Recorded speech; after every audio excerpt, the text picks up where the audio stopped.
नमस्कार, जिंदगी मिलेगी दोबारा या खास कार्यक्रमात आपलं स्वागत. मी अमोल जोशी. आपले दोन्ही पाय गमावून देखील स्वतःच्या दोन्ही पायावर खंबीरपणे उभं राहणाऱ्या आणि त्याचबरोबर इतरांना देखील तशीच प्रेरणा देणाऱ्या एका तरुणीला आज आपण जिंदगी मिलेगी दोबाराच्या सेटवर आमंत्रित केलेलं आहे.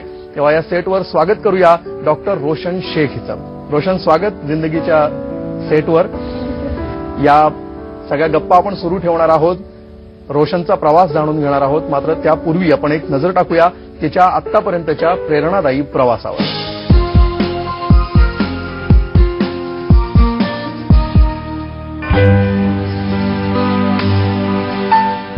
रोशन जहां शेख जोगेश्वरीच्या चाळीत लहानाची मोठी झाली. वडिलांच्या भाजीच्या व्यवसायामुळे आर्थिक परिस्थितीही बेताचीच. मात्र अभ्यासात प्रचंड हुशार. शालेय शिक्षण कायम पहिल्या नंबरवरच पूर्ण केलेलं. अनेक पुरस्कार मिळवलेले. 12वी नंतर कोणता तरी कोर्स करून नोकरी करण्याचं स्वप्न तिनं उराशी बाळगलेलं. मात्र विधात्याच्या मनात काही वेगळंच होतं. 2008 साली रेल्वे अपघातात रोशनला आपले दोन्ही पाय गमवावे लागले. जवळपास 2 महिने रुग्णालयातच तिला राहावं लागलं. तिला नैराश्यही आलं. मात्र कुटुंबियांच्या भक्कम पाठिंब्यानं आणि तिच्यावर उपचार करणाऱ्या डॉक्टरच्या सल्ल्यानं तिनं डॉक्टर व्हायचं स्वप्न उराशी बाळगलं आणि मग तिचा डॉक्टरकीचा प्रवास सुरू झाला. 12वीत 75% गुण मिळवत एमबीबीएस मेडिकल सीईटी परीक्षेत अपंग कोट्यातून ती तिसरी आली. मात्र त्यातही तिचा प्रवास खडतर ठरला. विधात्यानं तिची परीक्षा जणू सुरूच ठेवली होती. मेडिकल प्रवेशासाठी बोर्डानं कमी टक्केवारी देत तिला अपात्र ठरवलं. तरीही तिनं डॉक्टर व्हायचा ध्यास सोडला नाही. आपल्या प्रवेशासाठी तिनं न्यायदेवतेचा दरवाजा ठोठावला. प्रचंड मेहनत आणि जिद्द यामुळे रोशननं ही केस जिंकत मेडिकल प्रवेश मिळवला आणि अखेर एमबीबीएस पूर्ण करत सध्या मेडिकल इंटर्नशिप ती करतेय. कधी कधी दिवसाचे 30 तासही तिला काम करावं लागतं. तरीही न थकता आर्टिफिशियल पायांच्या जोरावर ती आपलं ध्येय पूर्ण करतेय. कारण रोशनला इथेच थांबायचं नाही. यापुढेही तिला स्पेशलायझेशन करत समाजासाठी आपल्या डॉक्टरकीचा उपयोग करून घ्यायचा आहे. म्हणूनच डॉक्टर झालेल्या रोशनच्या खडतर प्रवासाला तिनं घेतल्या मेहनतीला आणि जिद्दीला आमचा सलाम.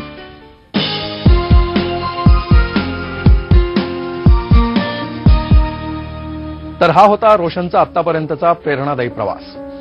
रोशन, एका शालेय वयातल्या मुलीचा ज्यावेळी अपघात होतो आणि त्यावेळी तिला कळतं की आपले दोन्ही पाय गेलेले आहेत, त्यावेळी तिची काय मनस्थिती होत असेल हे आम्ही समजू शकतो. तुझा ज्यावेळी अपघात झाला त्यावेळी तू 10वीची परीक्षा दिलेली होतीस आणि तू 11वीला शिकत होतीस. नेमका कसा तुझा अपघात झाला, काय घडलं त्यावेळी? सर, मैं 11th में थी और मेरा घर जोगेश्वरी में था और कॉलेज बैंड्रा अंजुमन इस्लाम था. तो मुझे रोज लोकल ट्रेन से ट्रैवलिंग करनी होती थी. तो मेरे सेकंड सेमेस्टर चल रहे थे, सेकंड पेपर था मेरा और हमारा पेपर सुबह 7 to 10 होता था. तो 10 बजे मैं जब पेपर देकर निकली तो मैंने ट्रेन पकड़ी बैंड्रा से. उस वक्त तो खाली थी ट्रेन. मैं पहले डब्बे में बैठी और 12th कोच की ट्रेन थी.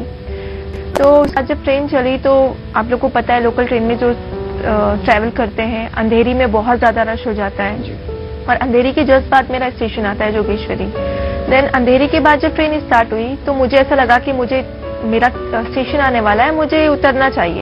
तो मैं अपनी सीट से उठी और बस सीट से उठने में आई डोंट नो क्या हुआ और बस वो 1 मिनट में मैंने जब वापस अपनी आंखें खोली तो ट्रेन मेरे आंखों के ऊपर से जा रही थी, पूरी फास्ट ट्रेन. और मुझे उस पर कुछ समझा नहीं सर कि क्या हो रहा है मेरे साथ में. तो मुझे ऐसा लगा कि मैं कोई ख्वाब देख रही हूँ कि ट्रेन इतने नजदीक से कैसे जा सकती मेरे ऊपर से. देन सर उसके बाद मैंने देखा ट्रेन बहुत दूर जाकर रुकी एंड देन आई रियलाइज कि मेरा एक पैर कट गया है, राइट वन अबाउ नी. तो मेरे हाथ में उस वक्त कंसेशन फॉर्म था मेरा पास, उसी वक्त खत्म होने वाला था 7 अक्टूबर 2008.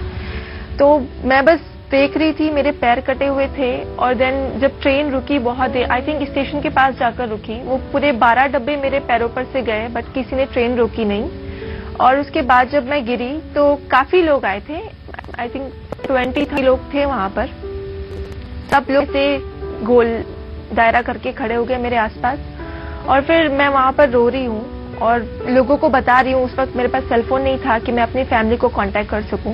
तो मैंने सबको बोला वहां पर कि प्लीज मेरी फैमिली को एक कॉल करके बता दो कि मैं यहाँ पर ट्रैक पर पड़ी हूँ, मेरे पैर कट गए हैं. और उस वक्त दिमाग में बस एक चीज चल रही थी कि अगर मेरी यहाँ पर मौत हो जाती है तो मेरी फैमिली मुझे कैसे ढूंढेगी, मैं अपनी फैमिली को देख भी नहीं पाऊंगी। आधे घंटे हो गए, किसी ने आगे बढ़कर ना हेल्प की ना मुझसे कुछ पूछा, सब लोग सिर्फ देख रहे थे। तो अगेन 45 मिनट्स गए। 45 मिनट्स होने के बाद एक आदमी आते हैं, उनकी शॉप है अंबोली में, उनको किसी ने बोला होता है कि एक लड़की का एक्सीडेंट हो गया है। देन वो ऐसी देखने के लिए, शादाब नाम होता है उनका, देन वो आते हैं, वो मुझे पानी पिलाते हैं, मेरे घर पे इन्फॉर्म करते हैं एंड उनके बाद मुझे रेलवे से हेल्प मिलती है। रेलवे के वर्कर आते हैं, मुझे स्ट्रेचर पर लेकर जाते हैं, स्टेशन पे रखते हैं। देन वहां पर 10-15 मिनट होता है, देन एम्बुलेंस आती है और मुझे पुलिस वालों के साथ में कूपर हॉस्पिटल लेकर जाया जाता है। देन कूपर हॉस्पिटल जाने के बाद आई थिंक 11:30 या 12 बजे तक मैं कूपर हॉस्पिटल जाती हूँ और तब तक मैं कॉन्शियस रहती हूँ, मैं अनकॉन्शियस हुई नहीं पूरे इसमें। एंड देन उसके बाद मेरी फैमिली आती है। और कूपर हॉस्पिटल में भी एक ट्रेजेडी हुई सर कि वहां पर ओटी स्ट्राइक था उनका। देन कोई भी सर्जन अवेलेबल नहीं था उस वक्त। देन मेरी वहां पर जाने के बाद मेरा सुपरफिशियल ड्रेसिंग किया उन्होंने और मुझे वेटिंग वार्ड में रख दिया। देन शाम हो जाती है, 4 बज जाते हैं, 5 बज जाते हैं, मुझे कोई ट्रीटमेंट नहीं मिलती है। मेरी फैमिली आती है, मेरी फैमिली डॉक्टर से बात करती है। देन वो लोग यही बोलते हैं ओटी स्ट्राइक है, हम कुछ नहीं कर सकते। देन मेरी फैमिली इंसिस्ट करती है कि आप डिस्चार्ज दे दो, हम प्राइवेट हॉस्पिटल में जाते हैं। तो वो डिस्चार्ज भी नहीं देते हैं बिकॉज जिस कंपनी का वो मुझे ब्लड चढ़ाते हैं उनको वही कंपनी का ब्लड चाहिए होता है, तो वो कंपनी का ब्लड अवेलेबल नहीं था कहीं पर भी। देन मेरी फैमिली, मेरे भाई लोग, सारे लोग ढूंढते हैं पूरे बॉम्बे में। देन 6 and 7 o'clock तक उनको मिलता है शाम में, तो मुझे डिस्चार्ज मिलता है कूपर हॉस्पिटल से। और देन उसके बाद मुझे मिल्लत नर्सिंग होम जोगेश्वरी में हॉस्पिटल है, वहां लेके जाया जाता है और वहां पे मेरा पूरा ट्रीटमेंट होता है सर। आता आपल्याला दोन्ही पाय नसणार आहेत हे ज्यावेळी तुला कळलं, तर तो काळ कसा होता, म्हणजे त्यावेळी तुझ्या मनात काय विचार यायचे? मुझे तो सर एक्चुअली एक पैर का पता था कि एक पैर कट गया है मेरा बाउनी, वो मेरे सामने सब ब्लीडिंग हुई, मैं उसे जानती थी, पर दूसरे पैर के बारे में नहीं पता था। जब मैं मिल्लत हॉस्पिटल में लाई गई, देन मुझे ट्रीटमेंट दिया गया, सब कुछ किया और उसके बाद मेरी बड़ी बहन ने मुझे बताया कि तेरा पैर कट गया है। देन मैंने उनको बोला कि हाँ मुझे पता है। देन उन्होंने बोला कि तुम्हारे दोनों पैर कट गए। तो मुझे थोड़ा शॉक लगा कि मेरे दोनों पैर कट गए। मुझे लगा था सिर्फ एक एंकल में मुझे इंजरी आई है, दैट्स इट। बट जब दोनों पैर के बारे में पता चला तो मुझे थोड़ा सदमा हुआ कि मेरे दोनों पैर कट गए हैं। देन जब लोग मुझे देखने आते थे तो वो लोग बहुत सारे कमेंट्स करते थे कि तुम लड़की हो, दोनों पैर कट गए हैं, सारी जिंदगी बिस्तर पर पड़ी रहेगी, माँ बाप के ऊपर बोझ रहेगी, शादी नहीं होगी, आगे कैसे करेंगे। तो वो सब बातें मेरे जहन में चलती रहती थी कि आगे क्या होगा मेरे, मतलब। और एग्जाम भी था तो मैं एग्जाम के बारे में भी सोचती थी। सिर्फ 2 पेपर दिए मैंने, आगे 11th क्लियर होगा कि नहीं होगा। तो ये सब बातें सब आगे करते थे। मैं बहुत डिप्रेस थी तभी। बट मेरे जो डॉक्टर संजय कंथारिया सर हैं, सर्जन, उन्होंने आकर एक ही लाइन कहा कि तेरे दोनों पैर कट गए हैं बट तू अपने आप को फिजिकली हैंडीकैप मत समझ। अच्छा। मैं तुझे नहीं समझता क्योंकि मुझे पता है तू आगे ऐसे चली कि लोगों को पता भी नहीं चलेगा कि तेरे दोनों पैर कट गए हैं। क्या बात है। तो मुझे तभी, मैंने किसी को लाइव एग्जाम्पल देखा नहीं था कि आर्टिफिशियल लिम्ब होते हैं, ऐसे लोग चलते हैं, तो मुझे कुछ भी आइडिया नहीं था। तो मुझे ऐसा लगता था कि सर मुझे तसल्ली दे रहे हैं ताकि मैं रोऊं नहीं या डिप्रेस नहीं हो। अच्छा, तो उसके बाद आपने ये फैसला किया कि मुझे डॉक्टर बनना है। तो आपकी फैमिली का कोई बैकग्राउंड नहीं था? आपकी फैमिली में ऐसे बहुत बड़ा कोई अफसर है या डॉक्टर है या कोई इंजीनियर है या बहुत अमीर फैमिली है, ऐसी बात नहीं थी? नहीं। और फिर भी आपने इस हालत में ये फैसला किया कि मुझे डॉक्टर बनना है, तो ये फैसला कैसे हुआ? सर एक्चुअली जब एक्सीडेंट से पहले मेरा ये ड्रीम था कि मैं जल्दी से जल्दी फैमिली को सपोर्ट करूं। अच्छा। तो जैसे मेरी बड़ी बहन ने 12th के बाद डायलिसिस टेक्नीशियन का कोर्स किया था, पैरामेडिकल स्टाफ। देन मैं भी वही सोचती थी कि 12th के बाद जल्दी से जल्दी कोर्स करके मैं फैमिली की हेल्प करूं। बट एक्सीडेंट हो गया 11th में। देन मैंने तो पूरी उम्मीद छोड़ दी कि अब कुछ नहीं हो सकता, मुझे घर पे ही रहना पड़ेगा। बट डॉक्टर ने कहा, और जब मैं रिकवर हो गई 11th में, मैंने जाके व्हीलचेयर पे एग्जाम दिया और फिर 11th क्लियर किया। देन मेरे अपना करियर का सोचने का सवाल आया।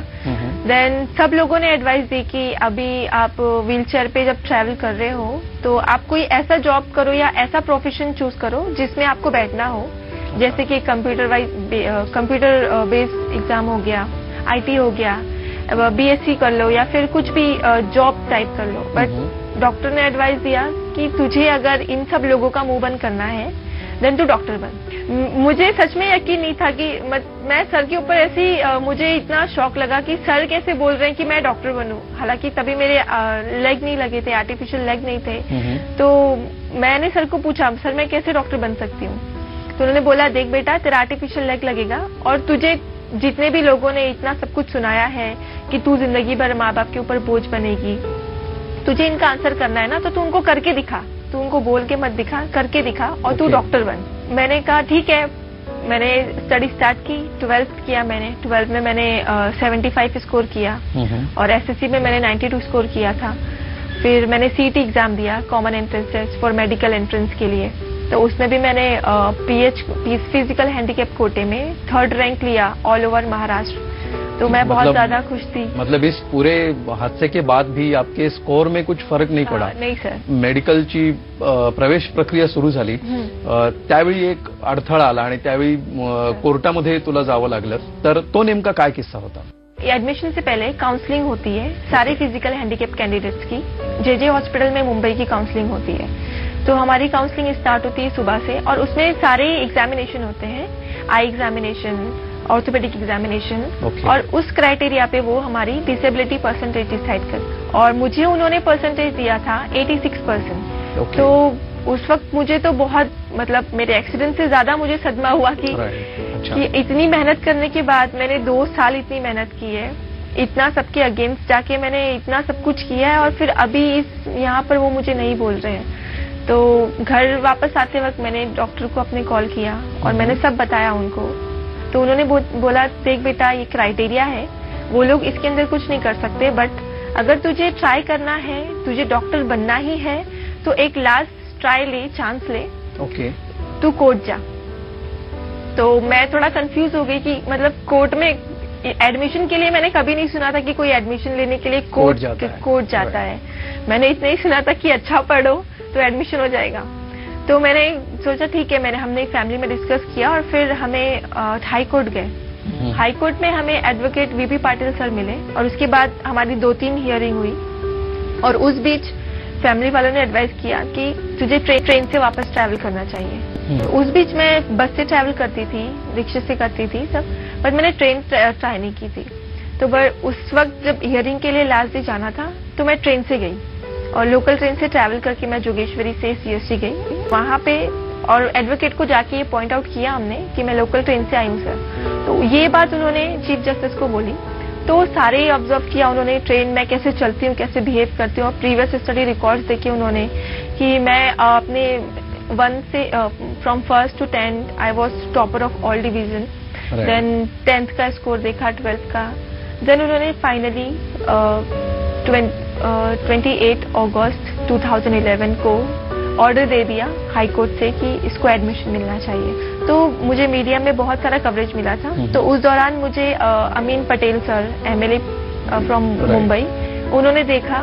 तो एडमिशन मिलने से पहले वो मेरे घर पर आए और उन्होंने बोला कि अगर आपका एडमिशन होता है तो मैं आपको सारा सपोर्ट करूंगा, फाइनेंशियली एंड एवरीथिंग। और अभी तक वो मेरे कांटेक्ट में है एंड वो सब कुछ फाइनेंशियली वगैरह जो भी होता है वही मेरा देखते हैं। तुझा हा आतापर्यंतचा अत्यंत इन्स्पायरिंग असा हा लढा आहे।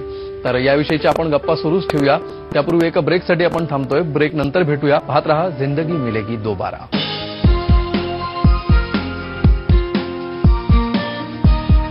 स्वागत जिंदगी मिलेगी दोबारा या खास कार्यक्रमात आपण गप्पा मारत आहोत डॉक्टर रोशन शेख हिच्याशी। रोशन, हे सगळं करण्यासाठी जी एक पॉझिटिव्हिटी आपल्यामध्ये असावी लागते, तर ती कुठून आली असं तुला वाटतं?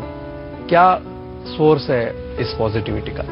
सर, जब एक्सीडेंट हुआ था मेरा और मैं जब डिस्चार्ज होकर घर पर आई थी तो मैं बहुत ज्यादा स्ट्रेसफुल थी और मुझे ऐसा लगता था कि अल्लाह ने मुझसे मेरे दोनों पैर छीन लिए तो मुझे जिंदा क्यों रखा। मैं मम्मी से बहुत रो रो कर यही बोलती थी, लेकिन मम्मी ने मुझे ये जुमले बोले उस वक्त, हर बार यही बोलते थे कि देख बेटा, अल्लाह ने जरूर तेरे लिए कुछ अच्छा रखा है फ्यूचर में, इसीलिए तेरे दोनों पैर लिए और तू यकीन रख अल्लाह पर कि तेरे दोनों पैर लिए हैं, लेकिन इससे बढ़कर तुझे मिलेंगी। और आज इस मकाम पर पहुंचने के बाद मुझे लगता है कि मम्मी 100% राइट थे कि ये दोनों पैर जाने के बाद मुझे जो मिला है लाइफ में, मेरी फैमिली का सपोर्ट, अभी जो इतना फेम मिला है और मैं जिस डिग्निटी पे हूँ एज अ डॉक्टर, मैंने कभी नहीं सोचा था कि मैं डॉक्टर बनूंगी।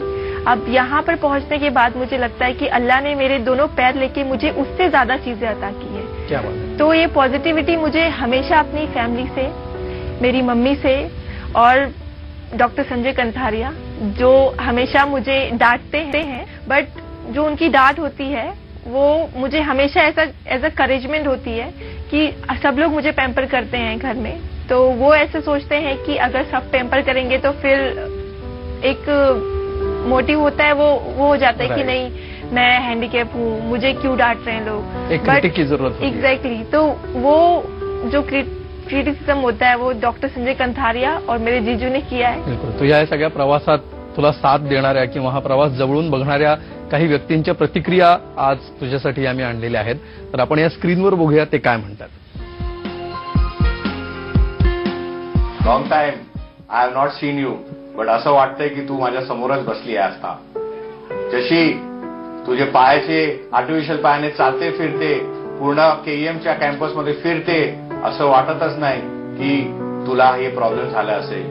तुझं जिद्द आणि तुझी डिटर्मिनेशन हे बघून सर्वांना असं वाटतच नाही की तुझे पायाची अशी अवस्था झाली असती. आणि मला असं वाटतंय की पुढे येऊन अजून मोठं डॉक्टर बन, MD-MS कर आणि मी तुझ्या पाठीशी राहीन for all your life. Best of luck. Shaikh Roshan Jahan जो कि आज डॉक्टर है, लेकिन इस डॉक्टर बनने में उसको कितनी मुश्किलात का सामना करना पड़ा इसका अंदाजा हम लगा भी नहीं सकते हैं, क्योंकि एक लड़की जिसके दोनों पैर नहीं हो, डॉक्टर बनना बहुत ही मुश्किल का काम होता है, लेकिन उसने ये कर दिखाया और समाज के सामने एक मिसाल कायम की है कि हैंडीकैप होने के बावजूद भी उसने डॉक्टर बना और सारी मुश्किलात का हंसकर मुस्कुराकर सामना किया. डिफरंटली एबल लोक पण काहीतरी करू शकते, परंतु डिफरंटली एबल लोकांसाठी एक इन्स्पिरेशन आहे.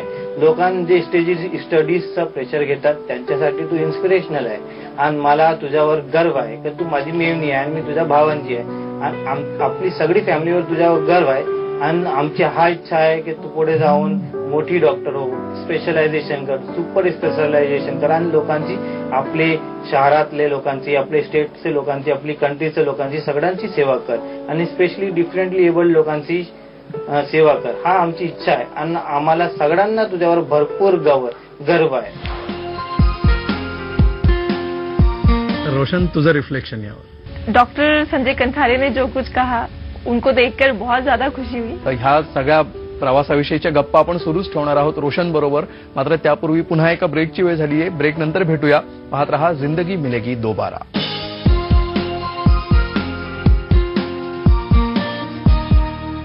पुन्हा स्वागत. जिंदगी मिलेगी दोबारा या खास कार्यक्रमात आपण गप्पा मारतो आहोत डॉक्टर रोशन शेख हिच्याशी. रोशन, आता तुझा पुढचा प्रवास मेडिकलचा सुरू झालेला आहे. तुझी आता इंटर्नशिप तू करते आहेस, त्यानंतर तू MD सुद्धा करशील. तर या सगळ्यामध्ये आता काय काय चॅलेंजेस आहेत, काय काय आव्हान आहेत असं तुला दिसतं?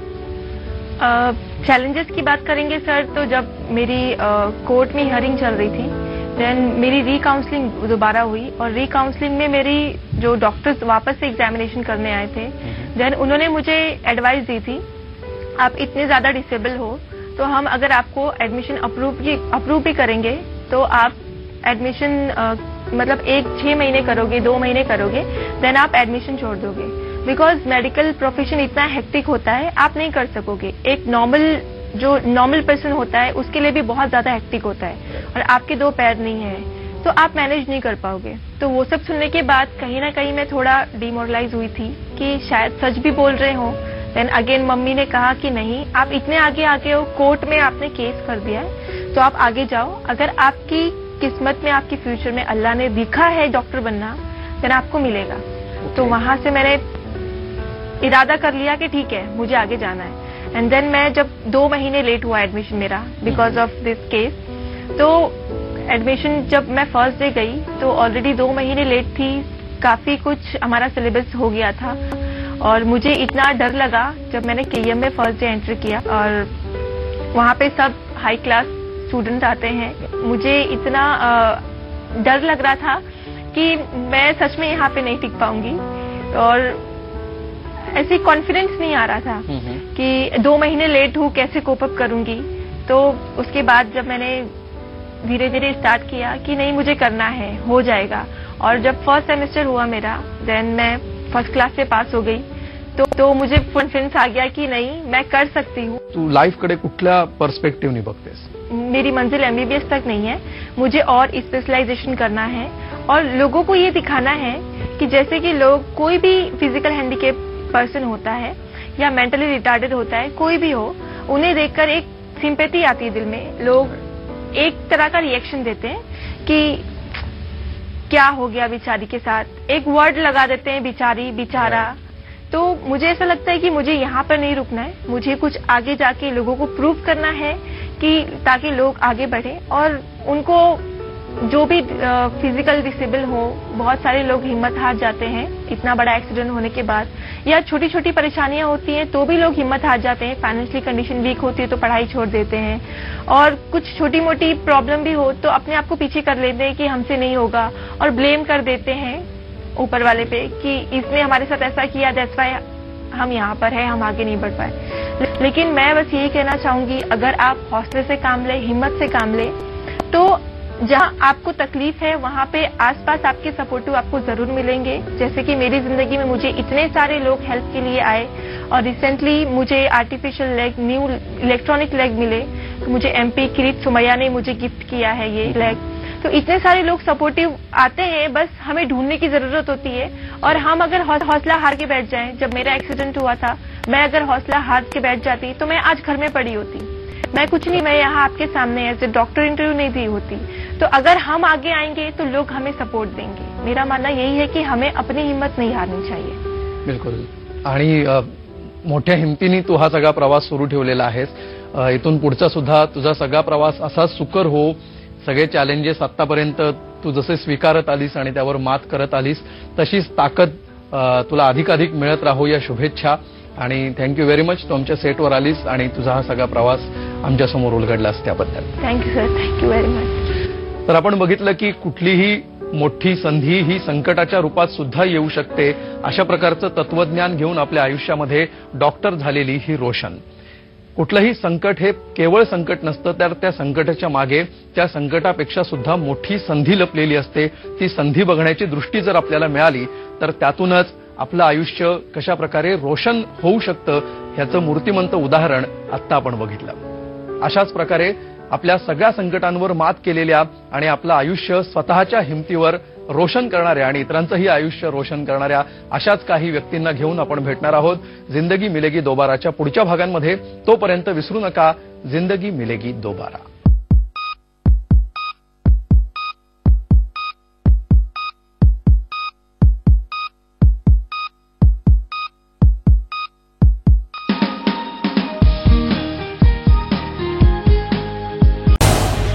झी 24 तास रहा एक पाऊल पुढे।